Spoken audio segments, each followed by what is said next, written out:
You're watching BrainStormAcres. I'm Henry. And I'm Irene. And today we're going to talk about using old seeds.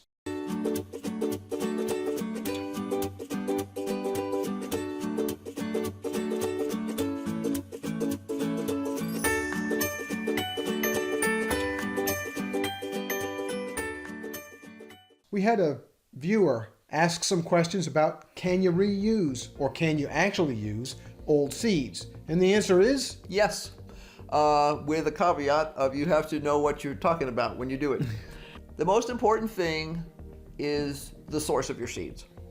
Did you buy them from a reputable dealer or did you get them at the dollar store? Now, I'm not putting down the dollar store. I know a bunch of people who've had a lot of really good luck at the dollar store getting seeds.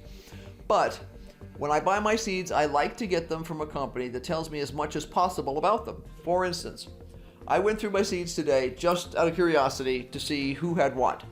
And I found 4 different seed companies. I've got Burpees, I've got Totally Tomatoes, Haas Tools, and Johnny's.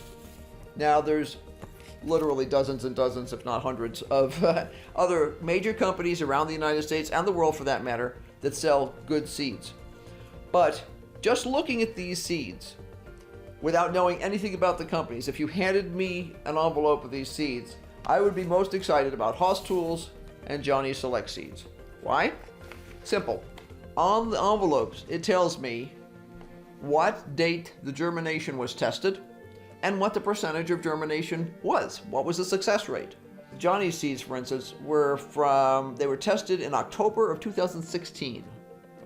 And they had a 99% germination rate. that was 3 years ago. Right. So I figured last year, I'm actually out of them now, but I figured last year that the germination rate would be way down. No. Lord. I guess I stored them really well because I had 100% germination rate.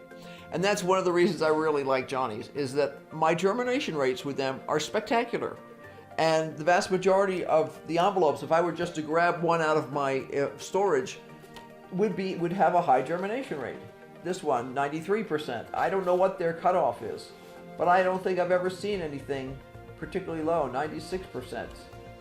Well, germination rates are interesting because I don't care what the germination rate actually turns out to be so long as it's been tested and it's reliable. Right. If it's only 50%, I know what I have to do then. Right. Well, there's some, like for instance, with the Haas Tools one here, Celosia, there are some flowers in particular that have very low germination rates. You might have 50%. Right, maybe. And this says it has 79%. Okay, that just means I know I've got to put down a lot more seed. Whereas if I was planting something that has close to 100%, I put less seed unless I want, a million plants. Totally Tomatoes, I know I have bought seeds from them forever and ever. I used these last year. These were packed for December 2017. You still have some left. I had, again, close to 100% germination on these last year, but they don't tell you any of this stuff. Now, I am certain that they have the information. It gives a lot number and all that kind of stuff, but they don't share it with you. I really like a company that would share it with me. I was actually kind of surprised when I really started paying attention to the stuff that people like Burpees don't share that information. They just tell you it was packed for 2019 in this case, and they should sell it by 11 of 2019. Now, and it's got a lot number and stuff, so they have the information, but I can't just go get that randomly. I can't even go to their website and say, hey, can I have the germination rate for lot number 13? We should probably talk about germination rates and the math that goes along with it. Yes, it's true. Yeah, so it's a geek moment. We're not going to go into an awful lot of depth about the mathematics behind determining germination rates, but it really is an interesting problem. You need to try germinating a very large number of seeds. There's all kinds of mathematical formulas that tell you how many seeds you need to try to germinate in order to draw good conclusions from your results. Well, the easy way to think about it is imagine yourself with a bowl of marbles, 100 white and 100 black. Mix them all up and then let somebody come in and close their eyes and at random pick out 10 marbles. Well, you'd think if it's 50% black and 50% white, that's half and half, that when you pull out 10 marbles, you ought to have 5 black ones and 5 white ones, but it doesn't work that way. You might reach in and pick out 9 white ones and 1 black one. It might be 4 and 6. It could be 7 and 3.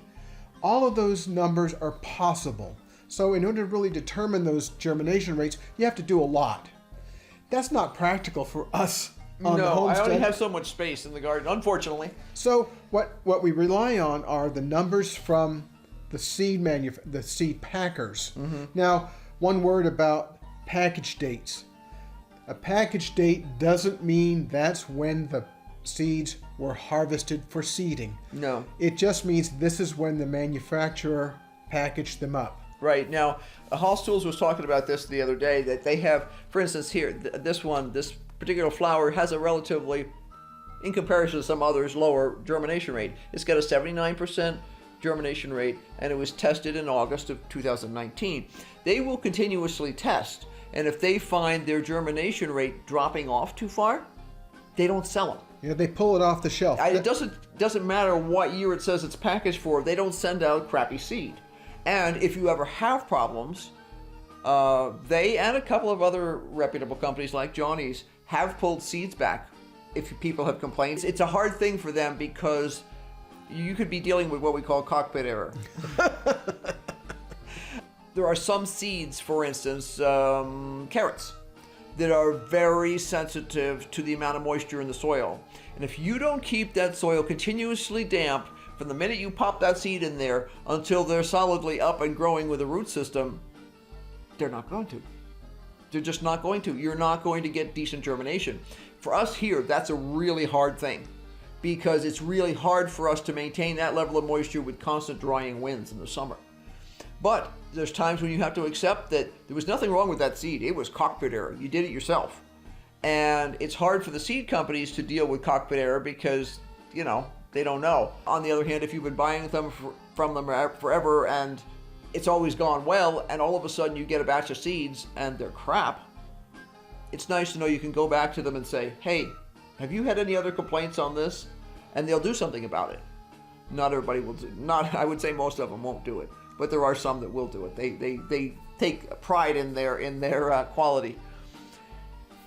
But your source is your number one issue. We talked earlier about seed exchanges and stuff like that. Henry and I were talking about it, and we've never done a seed exchange.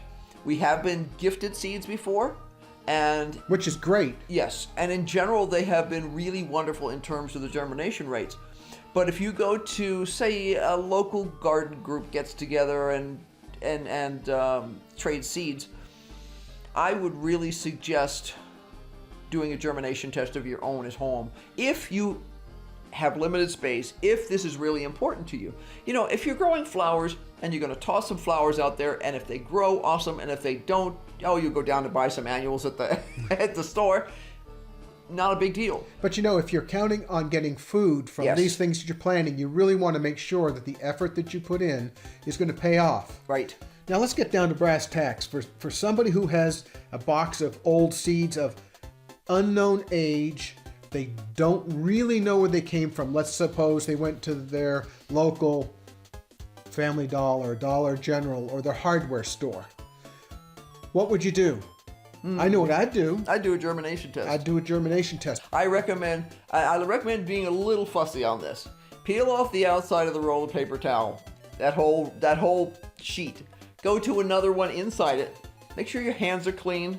Make sure any surfaces you put anything are clean, because there's fungus spores running around out there. You really don't want to, this doesn't have to be lab clean.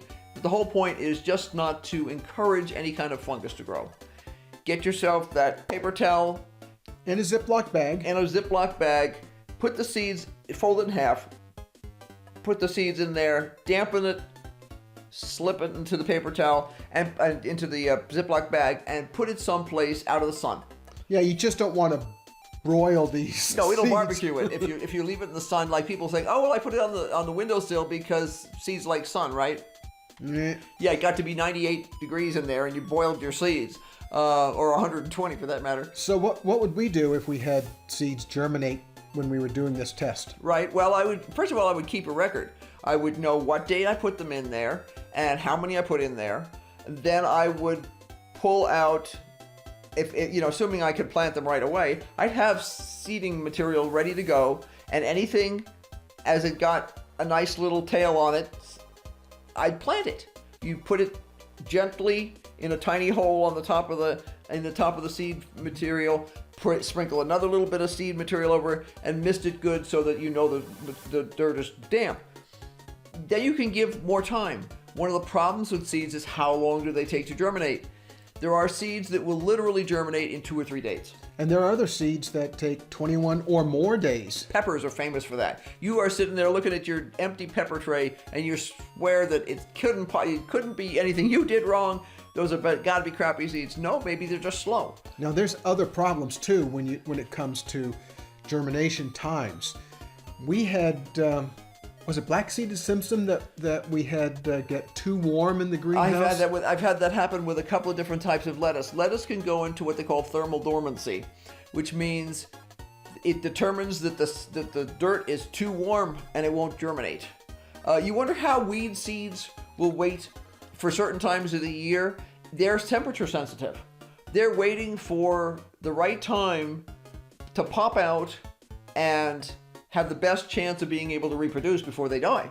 So lettuce will do the same thing. They will go into thermal dormancy. I had some in the garden last year that I had given up on. I was convinced and that and then they magically appeared. We got a little cool spell, and all of a sudden, bink, I had lettuce. I'm like, oh, okay, I'll take that. It wasn't where I wanted it to be, but you know.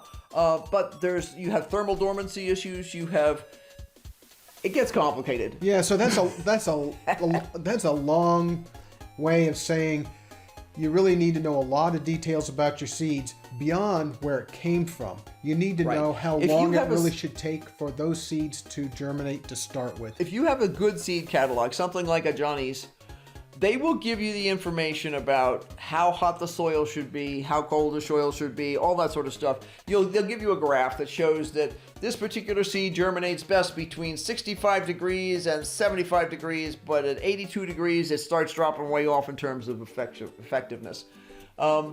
See if you can find something like that. Johnny's has a lot of their stuff online. I know that some of the other companies do too. There's lots of helping websites out there that will give you a lot of basic information. So if you're being picky, if you really want success in terms of, you need success. I need 6 tomato plants in order to have enough sauce for my household. Okay, then do a little research ahead of time.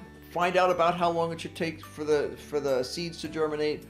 Find out what temperature they should be germinated at. And if you're concerned about the viability of seed, just do a germination test. Yeah, so when it all comes down to is if you have seeds that are unknown origin, that you don't know how well they've been stored, definitely try germinating them. Mm-hmm. I'm personally not real big on using old seed. Now, old seed that comes from a reputable supplier where we know how it's been stored, that's one story. Something that's come from the Five and Dime, the hardware store, where you don't know or how the friend down the road who's a really nice person, but would you really want them taking care of your cat? Just saying.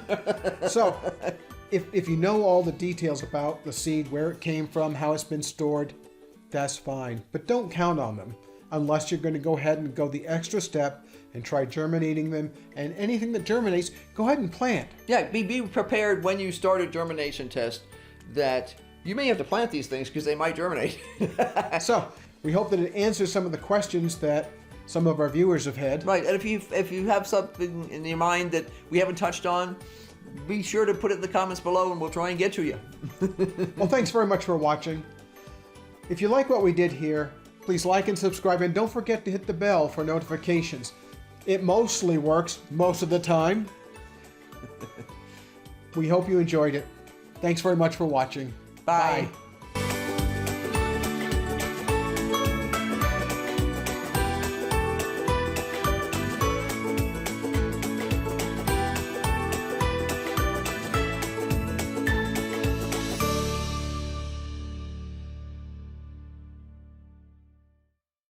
Nothing like giving the best speech of your life and then finding out it didn't record.